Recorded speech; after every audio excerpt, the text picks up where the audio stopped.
Welcome to the Chatham Marconi Virtual Speaker Series. I'm Carolyn Cragen, President of the Board of Directors. We're happy you've joined us for this special edition on Sunday of our popular speaker series that usually runs on Thursday evenings. I'd like to remind you that if at any point during the program you have questions that you'd like to ask, you can do that by clicking on the Q&A symbol at the bottom of your screen. The questions will be answered at the end of the program, and we'll get to as many of them as we can. We'll hope you find something interesting to participate. We'd like this to be interactive. Today's program, presented by Dr. Ed Moxon, is World's Greatest Coastal Station, the 100th anniversary of WCC. This special event was scheduled for April 18th to celebrate the exact date of the third in a series of consecutive centennial celebrations at the Marconi RCA Wireless Museum. This year, we celebrate the 100th anniversary of the introduction of maritime radio in Chatham on April 18th, 1921. This historic event is also the focus of a new museum exhibit entitled Chatham Marconi Radio 1921. Today, Dr. Moxon will share the story of this pivotal era in the history of communication that put Chatham in the forefront as the world's greatest coastal station.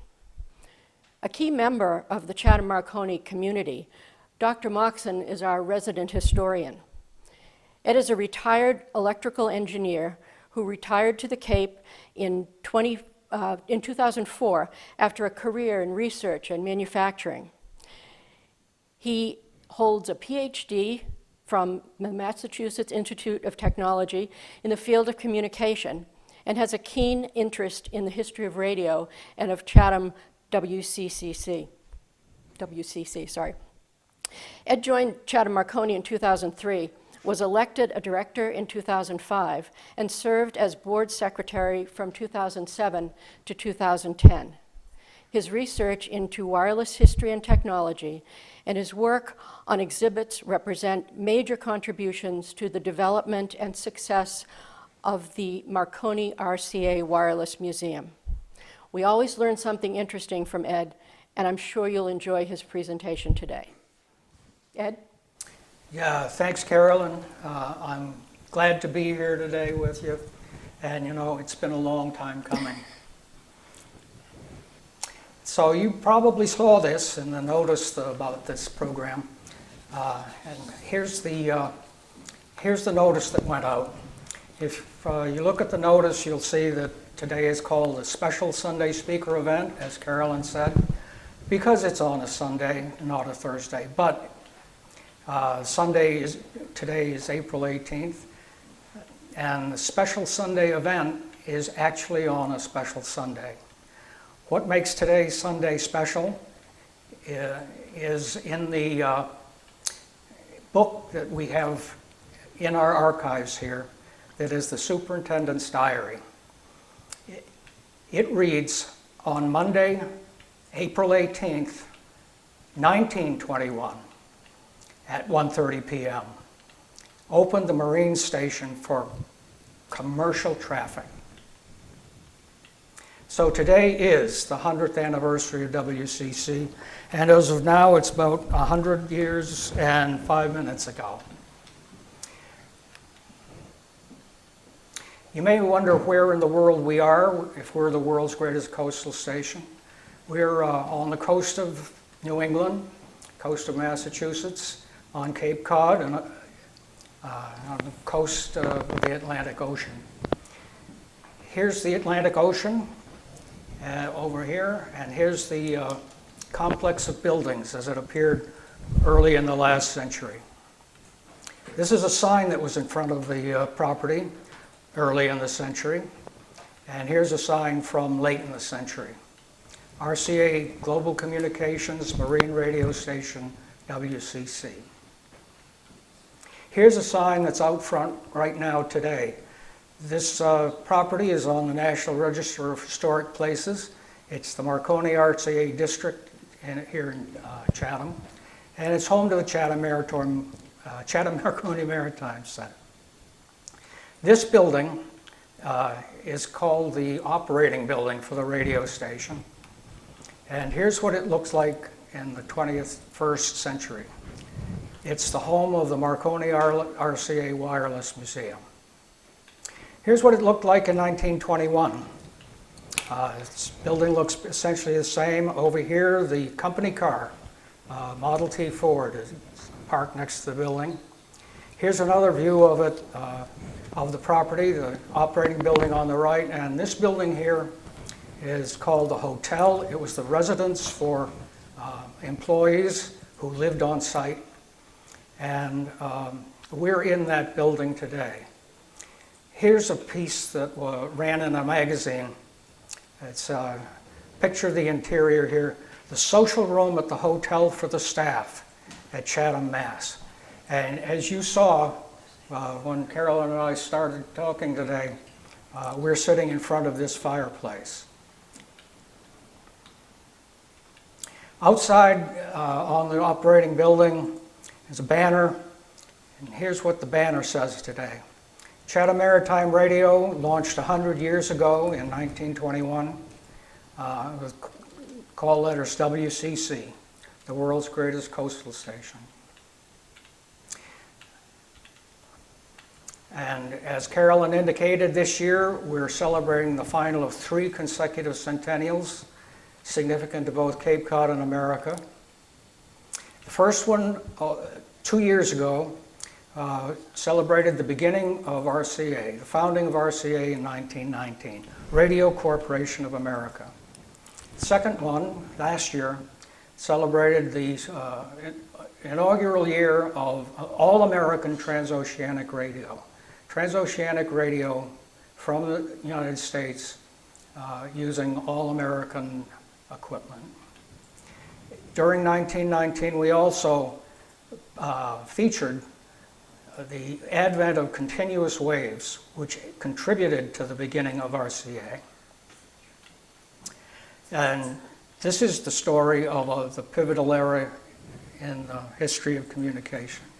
So, pivotal era, right after World War I, we were coming into peace after the war ended in 1918. Also in the era, we have the transition from government to private enterprise. During the war, the government had taken over all radio stations, and it wasn't until sometime after the war that they returned to private owners. The technology of the day, leading up to the war, there was a lot of technology based on the Marconi spark principle. During the war and afterwards, continuous waves, that other feature during the transition to RCA. Continuous waves, methods for sending radio signals using advanced equipment. The transition during this era from Marconi to RCA. Marconi was a British-backed company, and RCA was an all-American company. And finally, the transition from transoceanic service here in Chatham to marine service, ship-to-shore radio. And all this, this era, the vacuum tube as an element of technology comes into its own. And I'm obliged to mention broadcasting. Broadcasting, radio coming into the home occurred in, well, when KDKA went on the air in 1920, KDKA in Pittsburgh is usually credited with the first organized broadcasting. Chatham was not about broadcasting, and this is probably the last word we'll have today about the broadcast business. So we're going to recap the era and the beginning of RCA. It involves the transition from Spark to CW, the transition of technology, and the transfer to an American company. In 2019, this is what the building looked like. We had a banner on the outside that said, "Celebrating the centennial of RCA, 1919, the beginning." we take a look at a history of RCA. This one is from 30th anniversary in 1949. And when you open it up, page RCA, what it is and what it does. And if we go to this page, this paragraph, what led to the formation of RCA? Prior to and during the First World War, the United States depended largely on foreign-owned cables and wireless stations for communication with many important parts of the world. Great Britain was the communication center of the world. In fact, it really was. This is a map from 1904 of the cables of the world, and from the United States to England, there's cable after cable. You could get around the world, get a message around the world by cable, but it had to take many hops. So Great Britain Communication Center. The war revealed to Americans that radio offered a new and competitive system, an opportunity to win preeminence for the United States in radio communication.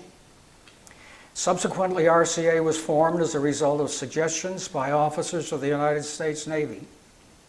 Arrangements were made to acquire the assets of the Marconi Wireless Telegraph Company of America. A charter was granted RCA under the corporation laws of the state of Delaware on October 17, 1919. So what about those suggestions and arrangements? Suggestions by officers of the United States Navy. Here's an officer of the United States Navy. This is Commander Hooper. At this time, he was head of the Radio Division's Bureau of Engineering, Navy Department. This is his superior officer. This is Admiral Bullard. He was Director of Naval Communications. This is not a Navy officer. This is Owen Young of the General Electric Company, who at this time, 102 years ago, was Vice President and General Counsel. 99 years ago, he became chairman of the board. If you don't know Owen Young, it's because I think you're probably too young. If you were a citizen of the world back in that era, you would know Owen Young because he was on the cover of Time magazine in 1925, and he was Time's Man of the Year in 1929. If you didn't know Commander Hooper, you would have had to take a little more special interest and read radio magazines, but he was profiled and well known for his work in Navy radio. So Hooper, in 1922, wrote an article about this era called "Keeping the Stars and Stripes in the Ether." And in it he writes, the British Marconi Company, having previously enjoyed possession of ownership of the most valuable radio patents, were tardy in their research work, as they apparently felt that they enjoyed a monopoly in this respect and need have no fear of a competitor. It was apparent, however, that they suddenly became convinced that if they did not get hold of certain General Electric patents, either the patents themselves or the license right of them, they'd be unable to compete long in modern radio.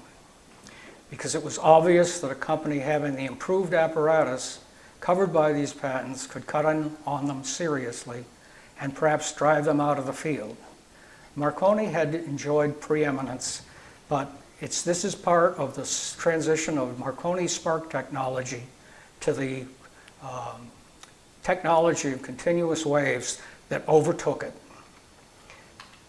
Negotiations were entered into with the General Company by the British Marconi Company following the war, and when Hooper heard of this impending deal, he became convinced that the whole future of American radio communications was involved.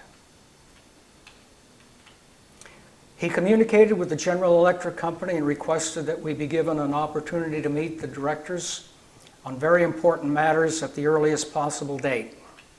As a result, a conference was arranged with the General Electric officials, this conference taking place at 120 Broadway, New York, on April 7th, 1919.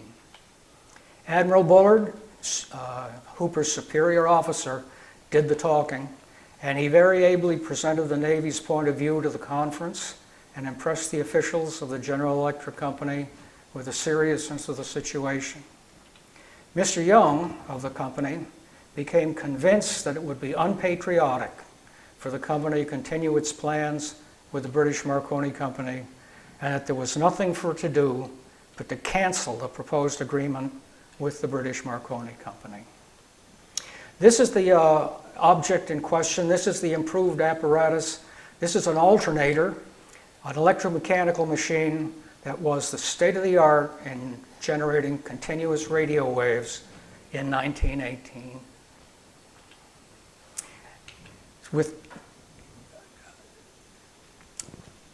With GE canceling the proposed agreement with the British Marconi Company, question comes up, what do we do with that alternator?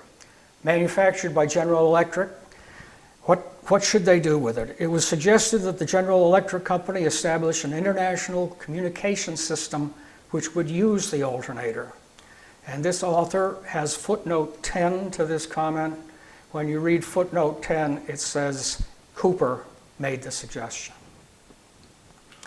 Well, unable to compete.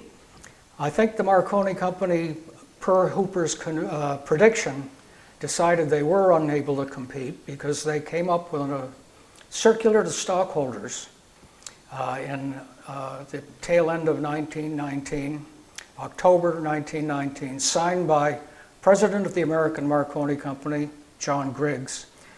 He points out that a corporation has been formed called the Radio Corporation of America. He goes on to explain to the stockholders what the situation is and what the board of directors recommends, and therefore requests consent of the stockholders be given to the sale of the assets of the company. Well, the company was sold, and RCA on its first day of business, December 1st, 1919, owned only 5 radio stations in various stages of completion. FTC did a report on the radio industry in 1923, and here's how they summed it up. Stations at New Brunswick, New Jersey, and Belmar, New Jersey, transmitting and receiving. Marion, Massachusetts, and Chatham, Massachusetts, transmitting and receiving. Bolinas, California, and Marshall, California, likewise. Kahuku in Hawaii and Koko Head in Hawaii. So there's 4 station pairs. Plus they had the right and title interest to a station in New Jersey at Tuckerton, which had been a foreign-owned station, but had been seized during the war by the alien property custodian. The stockholders were told that when the war came, the company had erected and nearly ready for operation long-distance stations at New Brunswick and Belmar. So it wasn't quite complete and on the air when the war broke out. And it had in the course of construction stations at Marion and Chatham on Cape Cod for communications with Norway. So Chatham and Marion were still under construction when World War I broke out.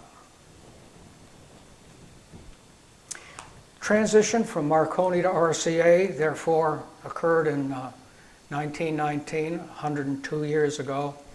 So this thread in this era we can mark as complete. Another issue of the Radio Broadcast Magazine in October 1922 did a profile of Hooper under a series called Radio Personalities. And Owen Young contributed to that with some introductory remarks. He writes, "The initiative which brought into being our American radio policy and resulted in preventing us from being outdistanced by other nations started with Hooper. It was he who spurred on Admiral Bullard in his negotiations with the General Electric Company. I don't want to detract in any way from the able work of Admiral Bullard. Commander Hooper couldn't have accomplished what he did without the help of his commanding officer. But the original thought, the initiative, and persistent pushing were Hooper's, and he should have full credit for them." So government to private enterprise. In 1920, The executive order issued by Wilson that this radio station seized by the government during the war be returned and delivered to respective owners was to occur at midnight on the 29th day of February. So midnight 29th of February, here March 1st, an armistice had been signed in 1918 in November, Armistice Day. All of 1919, the government kept operating radio stations. After December 1st, when RCA entered into business, it took a couple of months for the government to return stations to private ownership. So how does it take so long for war to transition to peace when radio? Hooper has the answer. We, the Navy, we were very desirous of transferring other than the Navy stations back to private ownership as soon as the deal could be accomplished. So the government kept control of stations until RCA could be formed. So now we can check off government to private enterprise. Here's a report to stockholders from RCA issued 1921. It summarizes the traffic department situation at the end of the year. 6 direct international radio communication circuits. Great Britain and Hawaii and Japan opened on March 1st, 1920, the very day the government returned the stations. Norway service opened on May 17th, 1920, a few months later. Norway service was from Chatham. Owen Young testified in 1921 about the situation. Sending station used for Norway is Marion with a receiving station at Chatham. The circuit was opened on May 17, 1920. And I may say at this point that the reason for the delay in opening the Norwegian circuit was that the Marion station had been equipped with Marconi time-spark apparatus, and this apparatus had never successfully operated. GE replaced it with alternators, and with great effort, the alternators with accessories were provided so as to open the Norwegian circuit on May 17th. So the Norwegian circuit consisted of the stations at Chatham and Marion, and this is what we celebrated in 2020 with the banner on the building that shows the link between WSO, radio station in Chatham, and LCM, the radio station in Norway. Spark to CW. Bureau of Engineering, the Navy Department, compiled a history of what went on in the World War I. And this remark is telling. The war period has also seen the complete abandonment of spark transmitters for long-distance communication. Government to private enterprise. There are other issues rather than go beyond the simple ownership or custody of radio stations.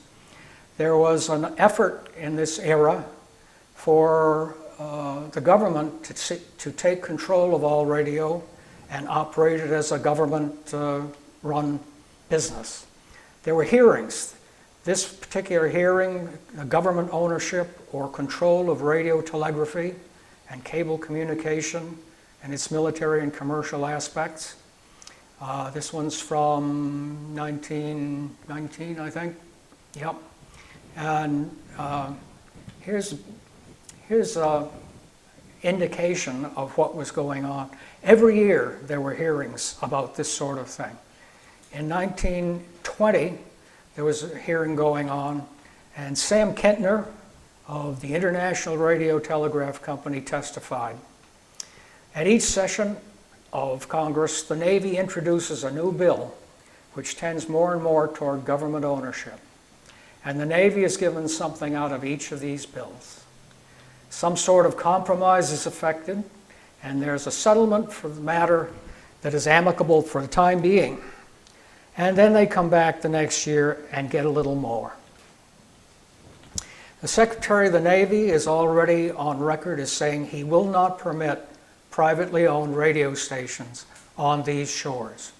So even after the stations are returned to the private ownership, the Navy is looking for ways to operate radio. December 22, 1920, there's a hearing. Now that was, the one before was earlier in the year. 1920 was an election year. And this is just a little insight into what Congress thought about during this initiative of the Navy to run radio in this country. Two representatives are conversing in the transcript. One says, this is a new law, you'll have to admit that the present Secretary of the Navy won't be there very long. And his colleague says, for which favor do thanks. So in fact, government did not prevail in peacetime. In peacetime, radio continued to be operated by private enterprise. War and peace. Wartime, the technology advanced. There were many advances in technology because patent rights had been suspended. Patents were a big deal in the radio industry. It was a young industry and people were coming up with new ways of doing things all the time. Summary in a National Bureau of Standards publication, I like the wording of this. The moratorium on patent litigation had also ended with the war. The wartime work on vacuum tubes, radio circuits, and transmission apparatus remained out of reach to all. I mentioned the Federal Trade Commission report on the radio industry. In that report, they consulted Edwin Armstrong, who was a very well-known, very well-respected inventor and engineer. And they have a quote in this report from Armstrong that says, "It was absolutely impossible to manufacture any kind of workable apparatus without using practically all the inventions which were then known." The things that were invented and developed during the war could use any inventions they wanted to. After the war, you needed to work with inventions that were owned by other people. So, and here's the idea. Practically all the inventions, the report has 23 pages of inventions. Now, these are not 23 inventions. These are 23 pages of lists of inventions. All the inventions that people needed to consult in order to make radio equipment. Owen, in testimony in 1929, refers to this. The Westinghouse Company, the American Telephone and Telegraph Company, the United Fruit Company, and the General Electric Company all had patents, but nobody had patents enough to make a system. And so there was a complete stalemate. Radio could not go ahead at all. Hooper can explain how that situation turned around. In testimony in 1929, he points out to the Congress that I wrote a letter to the companies that owned these patents, or rather I should say that I drafted a letter which my superior signed and appealed to them to get together and make some arrangement. So on January 5th, 1920, this is the text of the letter that Hooper drafted. We won't read the whole text. It's the Hepburn letter to General Electric, and it reads in part that the Bureau has constantly held the point of view that all interests would be best served through some agreement between the several holders of pertinent patents. This letter may be considered an appeal for the good of the public for a remedy to the situation. A similar letter is being addressed to the American Telephone and Telegraph Company in New York. So the situation here now is that December 1st was the first day of business for RCA, but they were in business in a patent stalemate. January 5th, Hooper steps in and has Hepburn approach both General Electric and AT&T to seek some kind of agreement. Hooper uses the term owned by the patents, referring to patents owned by the companies. You probably know that patents are issued to inventors. Inventors are people, and inventors assign patents to companies. Companies end up owning the patents, but in this case, many companies owned many patents. So the RCA Annual Report for 1920, here in the middle of this era, it points out that Hooper's plea was successful. The American Telephone and Telegraph Company has recently become a large stockholder in your corporation. United Fruit Company has likewise become a substantial stockholder. In the report for 1921, RCA says that your corporation in August of 1921, after a long series of negotiations, entered into an agreement with the International Radio Telegraph Company and the Westinghouse Electric and Manufacturing Company. Long series of negotiation. Westinghouse had ambitions of being a big radio company themselves. Now it's possible for your corporation to develop, free from the previously existing patent restrictions, both receiving and sending apparatus essential to the furtherance of the art. Owen Young, testifying in 1929, looking back 8 years, told the Congress that all he remembered is that we found out after the organization of the Radio Corporation of America that the Westinghouse Company was in a position to block radio reception.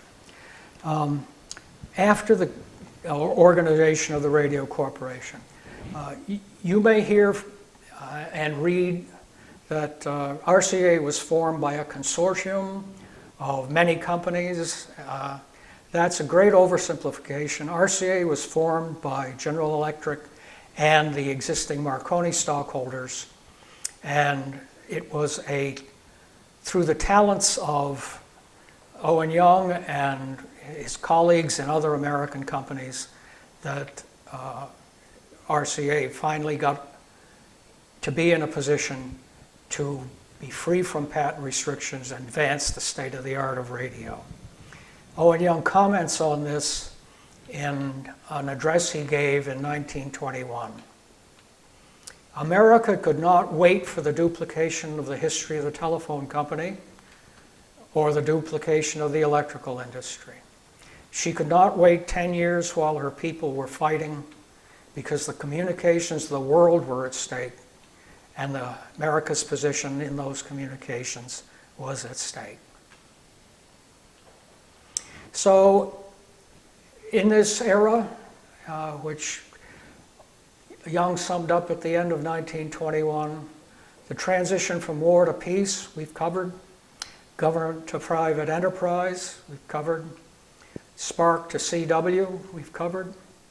And Marconi to RCA. What's left here is transoceanic to marine here in Chatham. And this is our banner that's outside on our building today.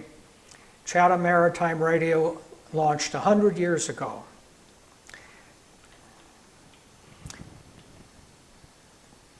This began in the transition from transoceanic, long distance to marine for Chatham began during 1920 when Radio Corporation reported to the stockholders that the RCA had recently acquired a large tract of land, nearly 10 square miles, near Port Jefferson, Long Island, where a multiple station of 5 units is being constructed, which will communicate with countries other than those already provided for. 1 unit is expected to be in operation during 1921. This station will be known as Radio Central, and it's designed to be the largest and most powerful radio station in the world. The annual report goes on to say briefly The new scheme of operation consists of connecting all of the corporation's Atlantic transmitting stations with Central Radio Office in New York by direct wires, so that the actual controlling keys are in one room. A new receiving station, described fully in the engineering section of this report, equipped with the latest receiving devices, has been erected on Long Island. All messages from the European transmitting stations are picked up at the Long Island station. Such radio signals are automatically forwarded over wire circuits to the Central Radio Office in New York, where all transmission and reception work is now concentrated, and where specially trained and highly skilled staff is doing the work which formerly required duplicate staffs at the outlying radio stations.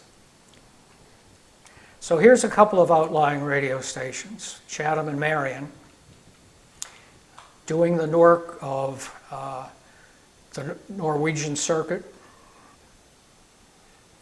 But now New York is taking over all transmission and reception work, and there's duplicate staffs. What do we think about that? Give you a little example of what people thought, people in the industry thought about this New York centralization. Radio operators called New York Radio Central Station the Promised Land. And in April, 100 years ago this month, this photo came out. I think the photo was taken a little earlier, but it was in the Wireless Age magazine for everybody to see in April 1921. Radio Central, the advent of centralized RCA transoceanic business, was a big deal in April 1921. So WSO, the station that was handling Norwegian signals here in Chatham, had been on the air less than a year. RCA is centralizing all transmission and reception work. What about Chatham and Marion? CM and MN. This is a common way of referring to stations. CM, Chatham, MN, Marion, first and last letters of the word.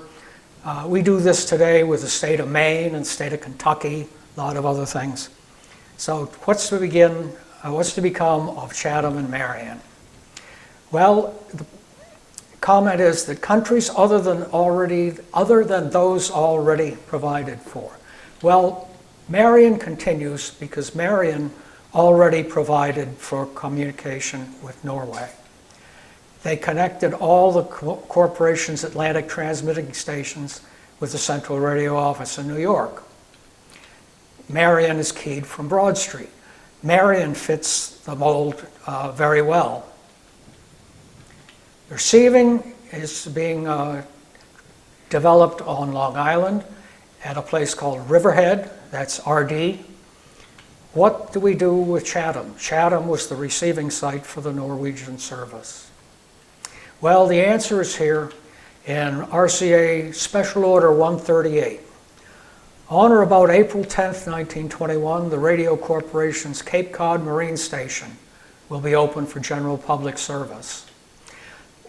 It reads in part, continuous and interrupted continuous wave tube transmitters will be used, and it goes on to detail what the various wavelengths in use will be. The receiving apparatus is at Chatham, as is the control circuit for the Marion station. The call letters will be WCC. This is issued by not General yet, by David Sarnoff, commercial manager of RCA. 138 also cites Belmar. On or about the same date, we shall open a general public service, a Spark station, receiving apparatus for which will be located at Belmar, New Jersey, and the transmitter at New Brunswick, New Jersey. On or about April 10th. Well, we know that what really happened is chronicled in the superintendent's diary here in Chatham. Superintendent Walter Wood wrote on April 18th, 1921, at 1:30 p.m., that the station was open for commercial traffic. So in April, WCC, Marine Station, WSO, Transoceanic Station are still going strong. Here's the Chatham staff, photo taken in April. There's radio operators, family. It's a large staff because in January 1921, they started to advertise that first-class operators were wanted for the high power stations. We have the time record from this era, and from the inception of on May 17th, when radio operations here began after World War I, to April 1921, there was a steady increase in the number of employees here at Chatham.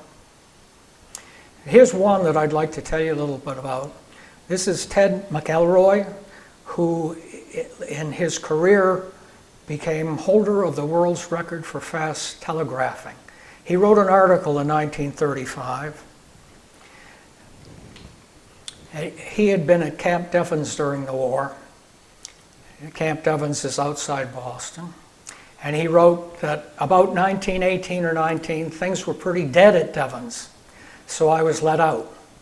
Coming back to Boston, I found no telegraph jobs, and thus commences the entry into radio work. On the basis of a rumor that RCA were hiring Continental Code operators at the Transoceanic Station in Chatham, WSO, I hopped a train for the Cape, Cripes, one-way fare, and I hardly knew Continental Code. Yet he would ultimately be the world's champion telegrapher. Here's that picture of the staff, and here is Ted McElroy as he looked in 1919, 1920, 1921. So transoceanic to marine involved the vacuum tube, which was coming into its own. Special Order 138, we just saw continuous and interrupted continuous wave tube transmitters will be used. Somewhere in this long list of patents, there's tube everywhere you look. January 1921, we see tubes being advertised, Cunningham tubes. Cunningham wasn't Westinghouse, Cunningham wasn't General Electric. Cunningham was a licensee of the patents that were freed up by the agreements between these big companies that owned the patents. April 1921, power tubes are coming along. This ad says that deliveries to average citizens will begin on March 10th. Power tubes used for radio transmission have made advances, and in the June issue of the Wireless Age, it's an article called "2 New Coastal Stations Use Tube Transmitters for the First Time in Ship-to-Shore Work." The two stations are Chatham, Mass. On Cape Cod with call letters WCC, and Belmar, New Jersey, call letters WNY. Here's a picture of a tube transmitter. It's fairly straightforward construction. The tubes are these elements down here with the big round globe in the middle. That's the front view of the transmitter. This is the side view of the transmitter. And this article says, the use of tube sets marks a distinct advance in the commercial radio industry. Transmitting to ships at sea using vacuum tubes. Later, not too much later, even more powerful transmitters were developed. You can see 4 tubes in use in the midsection in this one of WCC's original tube transmitters. Tubes for transmitting were new. Tubes for receiving weren't that new. This is the interior of the operating building here around this era. Receivers using receiving vacuum tubes were in use.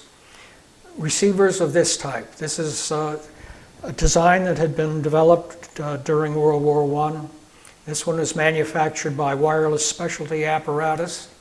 Sometimes people wonder why United Fruit had patents. United Fruit owned or was controlling interest in Wireless Specialty Apparatus. October 1921.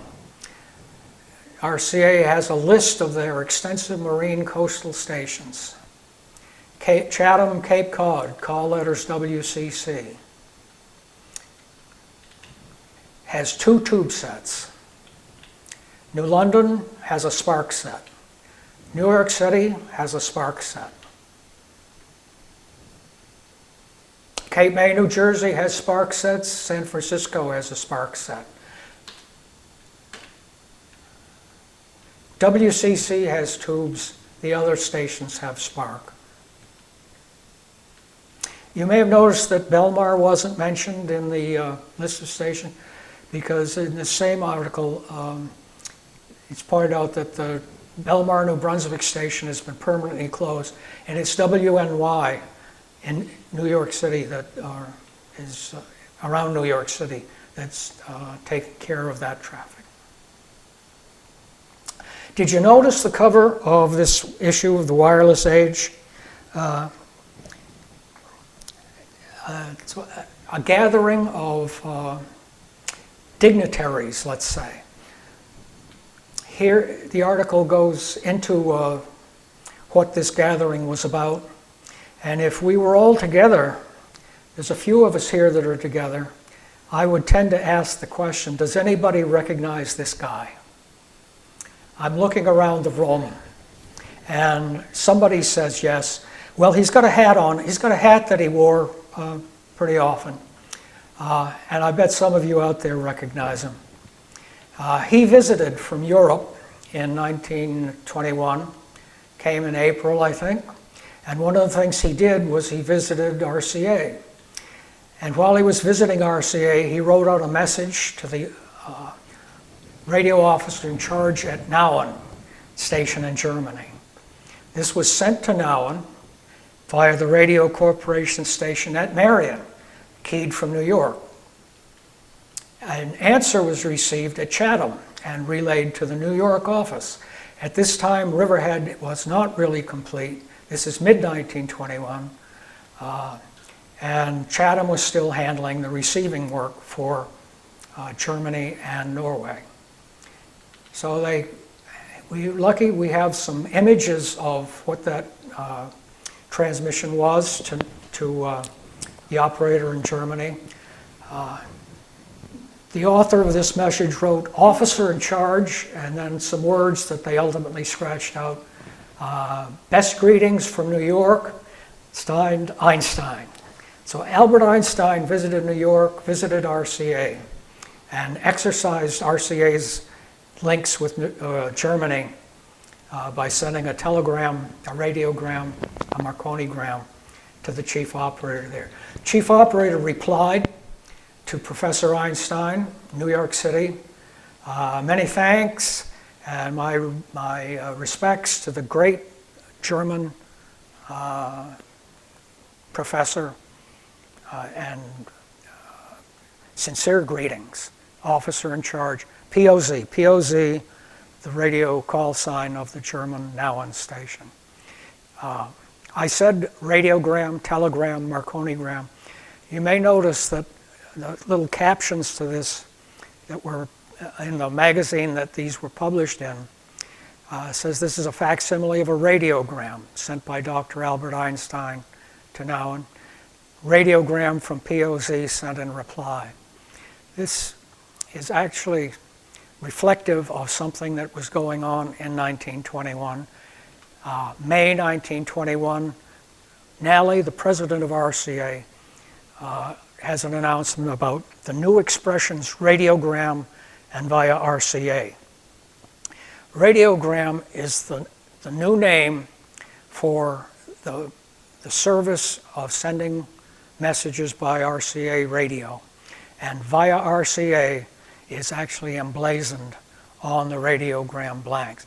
This is part of the transition from Marconi to RCA part of the transition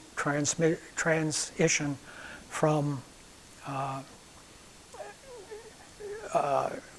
the previous company to the name of the company that's now the big American company. So New York, all transmission and reception work, duplicate staffs. September 1921, in the Worldwide Wireless. Worldwide Wireless was a company organ by and for employees. We've looked at some of the notices that were published there. They were published for employees. But the correspondence from various divisions of RCA made contributions to Worldwide Wireless. And here in 1921, there's a little indication of rivalry between the various divisions of RCA. Correspondent from Chatham writes, "We have heard vague rumors that RD, that's Riverhead on Long Island, is quite a receiving station. And it's quite possible that within the course of the next year or two, the RD station will be able to receive European traffic as efficiently as Chatham." Well, in subsequent issues, rivalries like this bounce back and forth. This is a time when Riverhead is being developed, Chatham's still doing some work, but by the end of 1921, by this time in 1921, Chatham is at about a peak in terms of number of employees here at the station. And by December 1921, a correspondent from Chatham writes that our staff has been considerably depleted on account of Radio Central and Riverhead taking over reception from POZ Germany.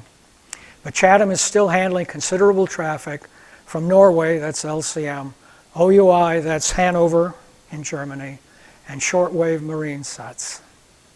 So by the end of 1921, the number of employees here is diminishing steeply. A lot of employees were now being transferred to the new business in New York. Transoceanic to Marine, annual report for 1921. Station at Chatham, Mass. Is one of the most efficient marine radio stations in existence, capable of carrying on simultaneous communication with 3 ships. Reliable radio communication is maintained with principal ocean liners up to 2,500 to 3,000 miles distant.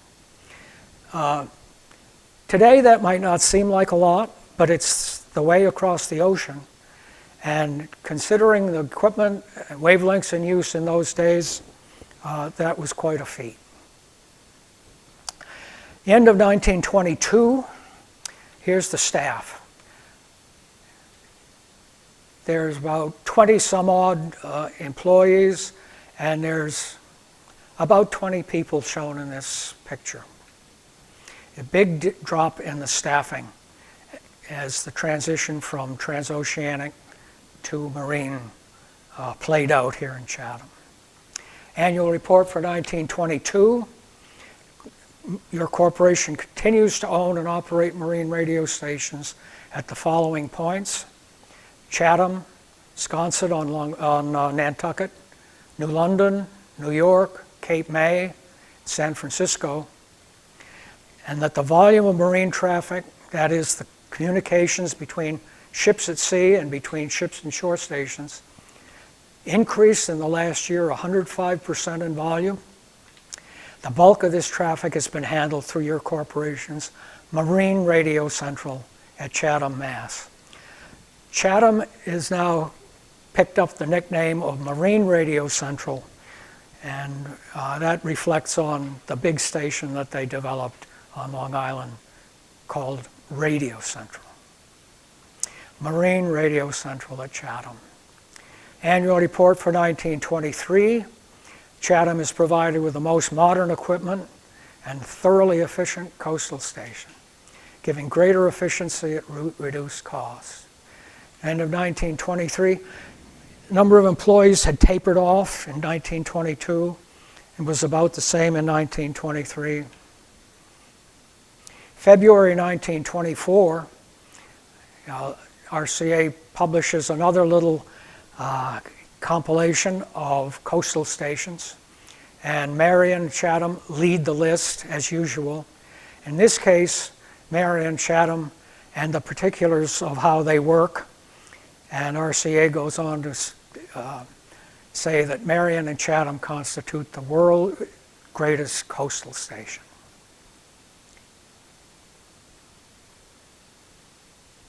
So transoceanic to marine is about, that transition is about done. We can check that off.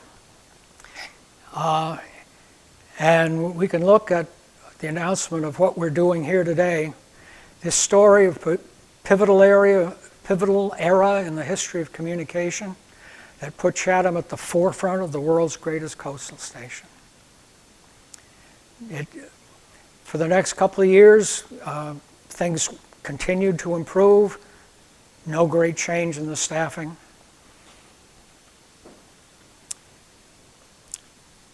That pretty much sums up the era when post-war radio came back into private hands. Chatham went on the air. Chatham became a marine station. But Chatham was always at the forefront. You've seen it lead the list in some of these tabulations. If we go back to the RCA pamphlet from 1949, what it is and what it does, when you open that book up, and you'll see about 7 sections. RCA is into broadcasting, television, communications, marine radio. When you look at the marine radio page, what you see is the interior of Radio Marine's transmitter station at Chatham. If you flip the page and look, you'll see the interior here at Chathamport. This is inside our operating building. And so if you ask RCA what it is and what it does in marine radio, the answer is Chatham. This picture from this pamphlet is what greets visitors to our museum. It's in the lobby of the operating building. You see it, and you see the operators at work, and it's like you walked into the building when it was in operation. 1977, Chatham's still at the forefront. And here's a piece of correspondence signed by Ed Hammonds, the manager at that time, where he points out to the writer of this letter, writer of a letter to Chatham. This is his response: that Chatham Radio WCC is the largest U.S. coast station in the Marine Service, and we operate on all the marine bands from medium frequency to the 22 megahertz band. 1997, Chatham closes. It's the end of the era of Morse code telegraphy and ships at sea. But Chatham remained at the forefront. Reflections on this era: war to peace, government to private enterprise, spark to CW, Marconi to RCA, transoceanic to marine, vacuum tube, broadcasting. Transoceanic to marine secured the future for Chatham. Other stations that were early and players in the beginnings of radio didn't quite have the same fate. Here, for instance, is Hawaii. This station went on the air in 1914, covered Japan in 1916. Today, there's no roof on the building, and you can see foliage through the windows. Chatham had a full life. 2010, we opened the museum here. Today, we're here and able to tell the story of what went on 100 years ago when Chatham Maritime Radio was launched here in Chatham on April 18th, 1921 at 1:30 p.m. It's now just about an hour, so 100 years and an hour ago, Chatham went on the air. Chatham stayed at the forefront till the end and served mariners around the world for most of the 20th century. Thank you, Ed.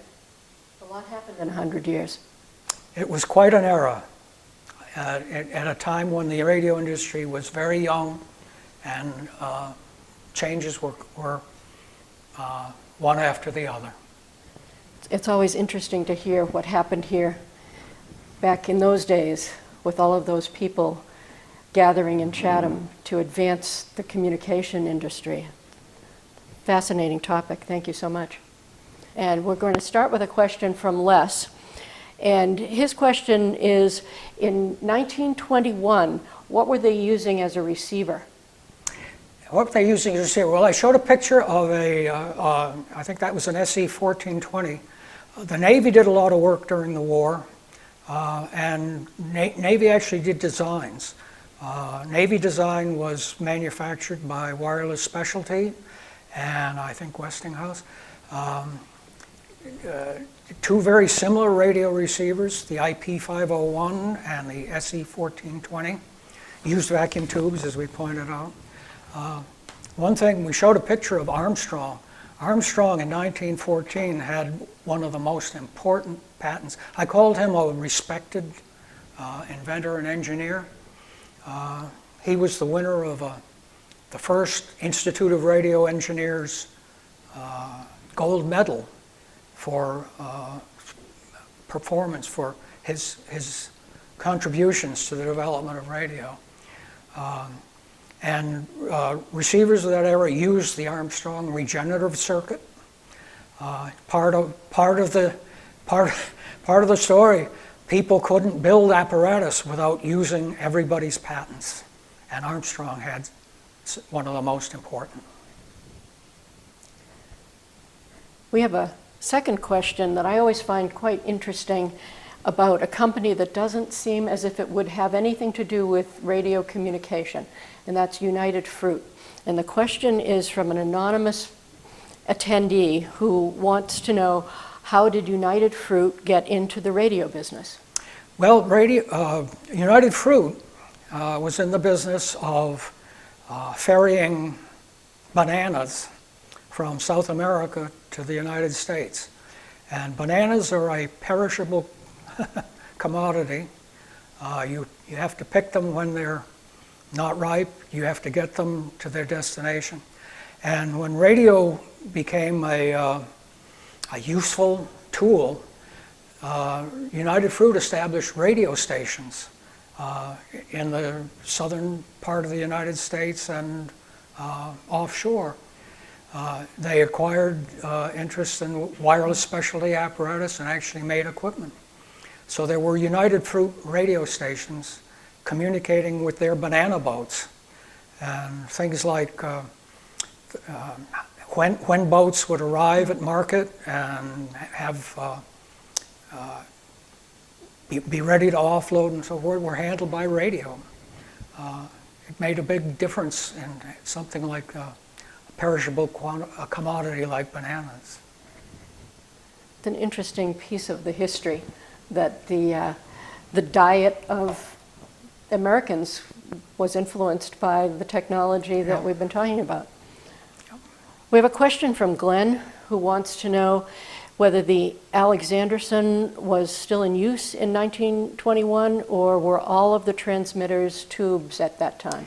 Alexanderson alternator went on the air, the big one, the one we showed here, 200 kilowatt, had been developed by GE around 1918.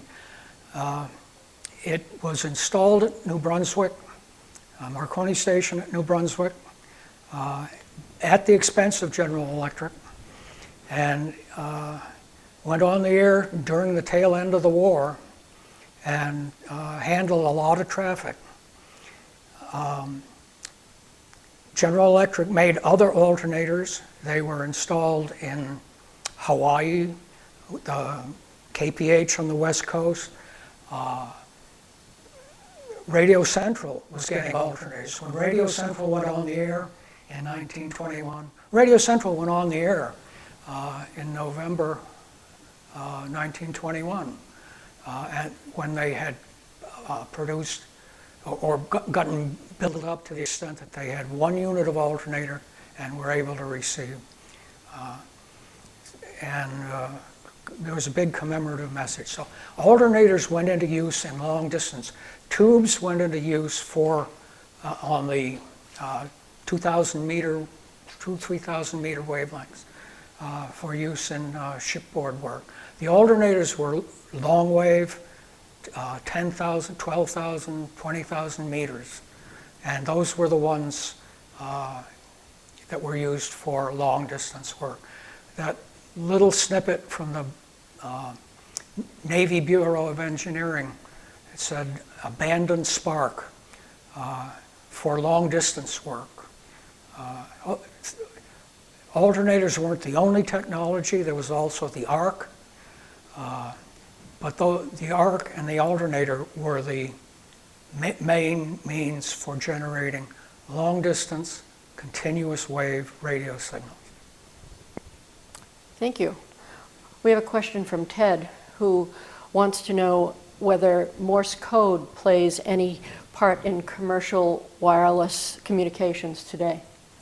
In practical communications today, I'm going to say no. There may be some military uses if you tune around the shortwave bands. Radio amateurs and shortwave listeners sometimes come across signals that they don't know what they are, 5-letter encoded groups. But certainly commercial, no. 1999 pretty much ended the Morse code era in commercial telegraphy. It had been dwindling, but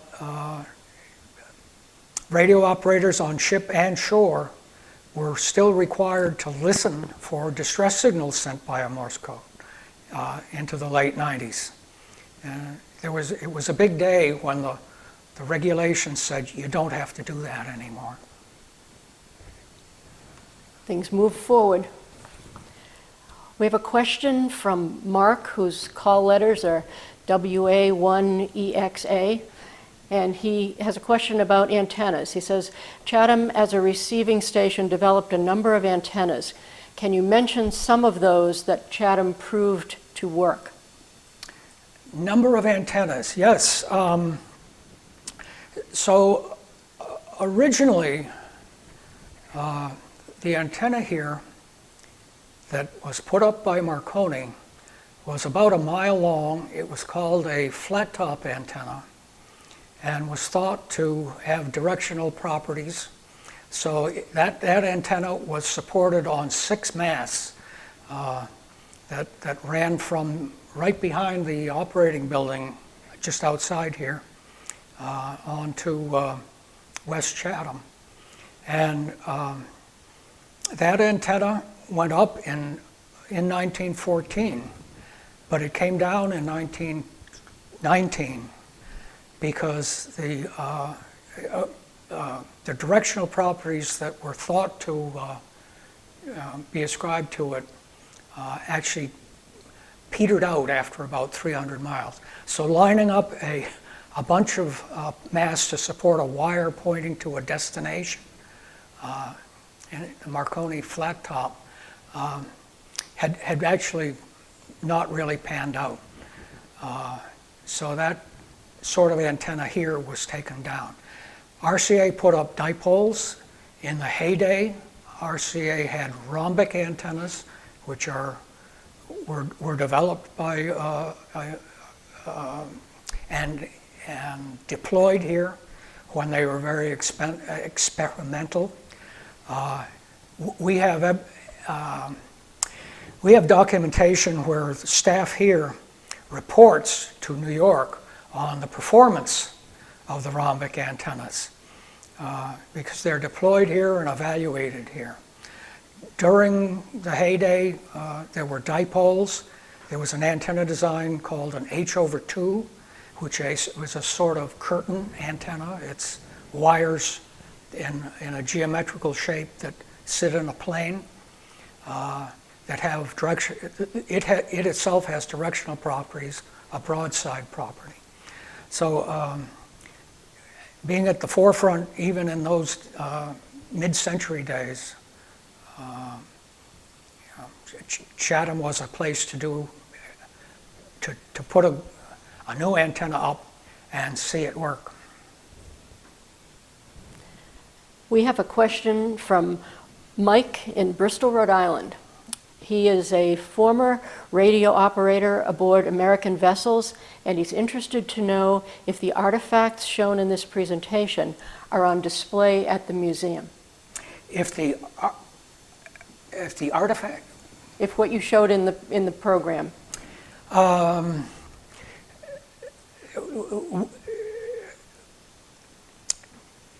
museum is a story museum. We do have artifacts that are from the station here. We don't collect artifacts. Let me give you, for instance, I showed the 1977 letter written by Ed Hammonds here that just pronounced that this station was the biggest one in the country. In other paragraphs of that, he points out the equipment that we had here, and one of the paragraphs cites the receivers that were in use in the building over there, and we have those on display. We have an HRO 500, we have an AR 88, we have a ship's radio that came from the hospital ship SS Hope, which sailed around in the 60s and 70s. So we do have artifacts on display, but they all go into supporting the story we tell, the story of maritime radio in this station. And if you do come to the museum, you might encounter Ed, who's one of the volunteers at the museum. And you could have a conversation about the presentation. Carolyn, I communicate real well with Morse code because I can hear tones. Speech is sometimes a little elusive to me. I just want to invite Mike to come to the museum. Say it again. I'd like to invite Mike to come to the museum sure. and have a chat with you. Well, Mike's the former radio operator. You bet. By the way, we do open the museum in the summer. We're going to open in a little while. We have visitors.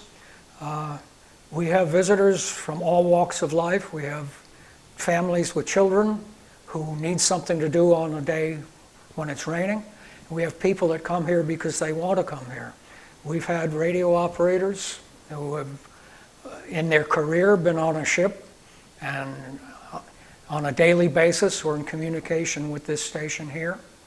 And they can meet up with a radio operator that was here when they were on their ship. I think one of the wonderful things about this museum is that it takes a fairly complicated topic and presents it in a way that anyone can understand and appreciate. So families and people with all backgrounds and educations can come and enjoy a day here and learn something and have good conversations with our volunteers at the museum. Yeah, and one of the things we do is Morse code was something that people can relate to. Operators here used a Morse code key and keyed it by hand. We have keys set up over in the museum where kids can practice their Morse code, and if they get good at it, one or more of our docents may recognize what they're sending and come across the room and say, "You know what you just said?" And we even have some noises that they can push buttons and hear alarms this year. That will be, I'm sure, very popular with kids who come to visit. So definitely come visit us. Our last question is from someone who clearly knows this place and some people. It's from Douglas. And Douglas says, in 1993, WCC was remoted to KPH. The decision to have KPH be the remaining manned station was made by Bob Ottman, who later went to prison for taking kickbacks, and overruled my decision to have WCC be the remaining station. Consolidation was required as traffic volumes had decreased to the point that only one station could be staffed by operators. I always considered WCC to be the superior station and Bill Ferris the better manager. Well, Doug, thanks for that. KPH was known as the wireless giant of the Pacific. So while we put our tagline, the world's greatest coastal station, plagiarizing it from that RCA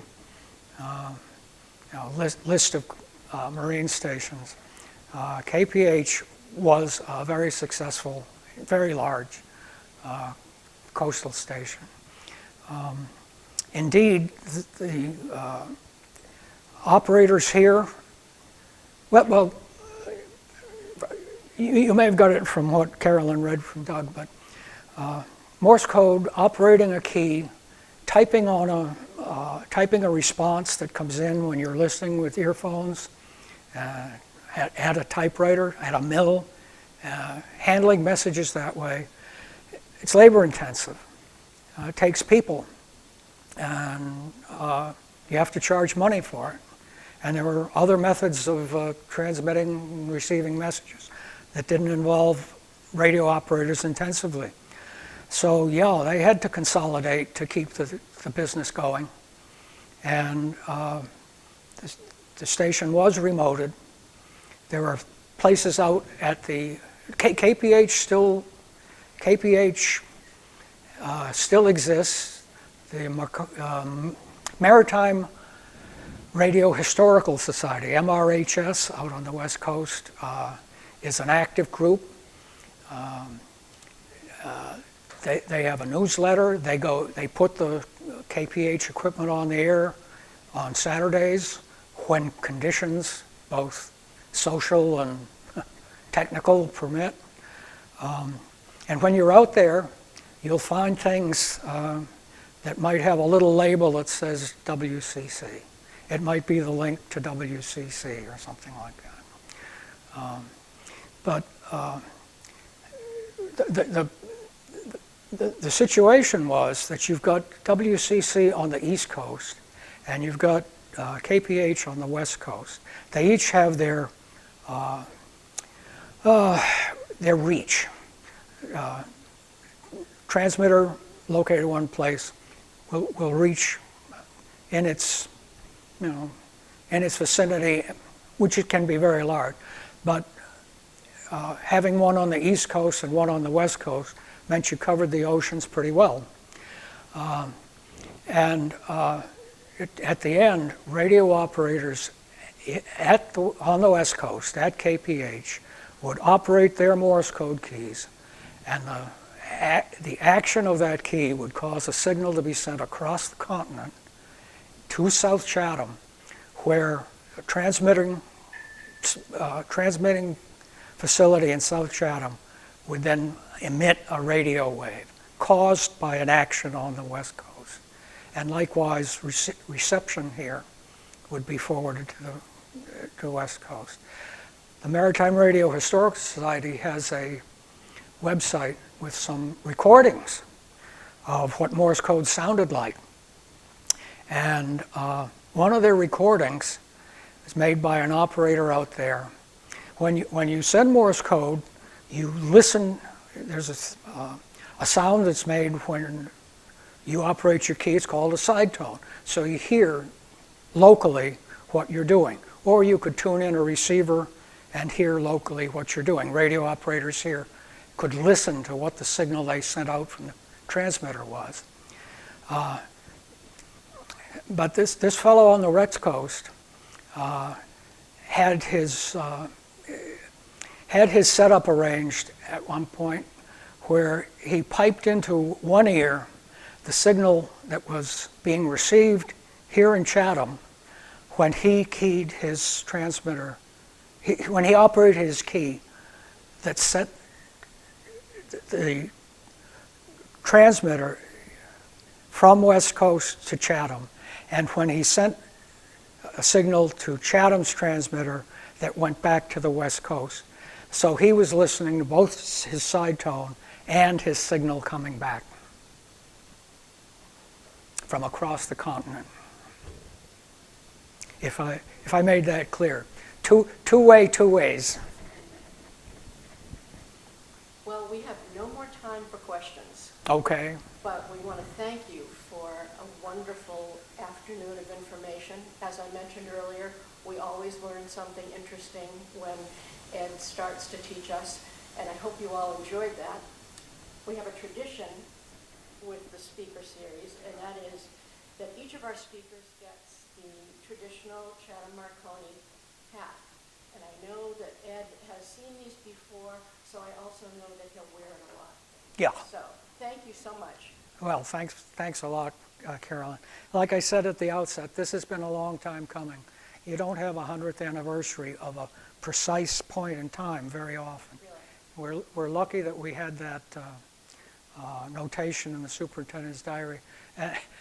I wonder what we would have done if Walter Wood had opened the station at 6:30 in the morning. We would have been here.